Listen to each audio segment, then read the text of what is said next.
sommet BFM Patrimoine, ça fait partie des points de rencontre dans l'année où on peut échanger entre professionnels avec nos partenaires qui sont présents sur le salon aujourd'hui. Se retrouver en diffusion en direct sur BFM permet également de faire rayonner la profession. Bonjour et bienvenue BFM Business, très largement délocalisé au cœur du Louvre. Donc j'ouvre le bal avec mes invités aujourd'hui.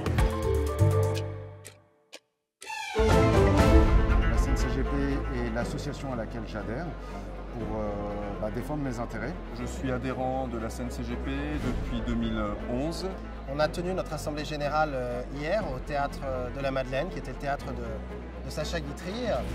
Lors de cette assemblée générale, s'est tenue une élection puisqu'on arrivait à la fin de ce mandat et je voudrais évidemment remercier les adhérents qui nous ont fait à nouveau confiance pour un nouveau mandat de 3 ans. C'était un grand moment, un grand bonheur de se retrouver tous ensemble après 2 ans en visioconférence. Ça a été l'occasion pour nous de voir aussi le résultat du concours des jeunes talents. Ça fait plaisir de voir qu'il y a des jeunes qui s'intéressent à notre profession et c'est également très intéressant de voir qu'ils ont des compétences techniques au niveau de la réalisation des vidéos et du montage qui sont assez impressionnantes pour leur âge. Changeons de sujet et passons à la réforme du courtage. Les choses se mettent en place correctement.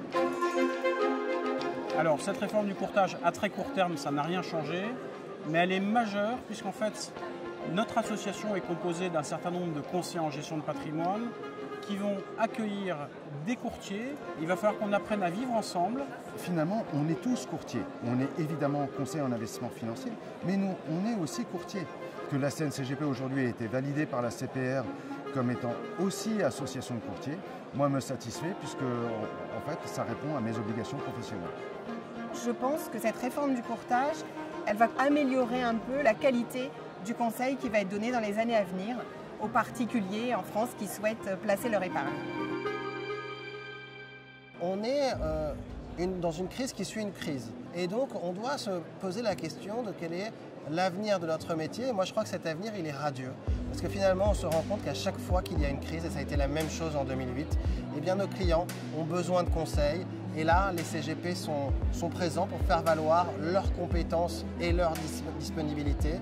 Je suis absolument convaincu quand je vois ce qui se passe dans d'autres pays européens où l'équivalent des CGP a plus de la majorité de la collecte de l'épargne des particuliers. Et bien, je me dis qu'en France, on a encore une marge de progression très importante. On ne fait que rentrer dans l'âge d'or de la gestion de patrimoine. Et je pense que d'ici la fin de la décennie, donc d'ici 2030, les CGP vont connaître une progression extrêmement forte et peut-être devenir majoritaire dans la collecte de l'épargne des particuliers.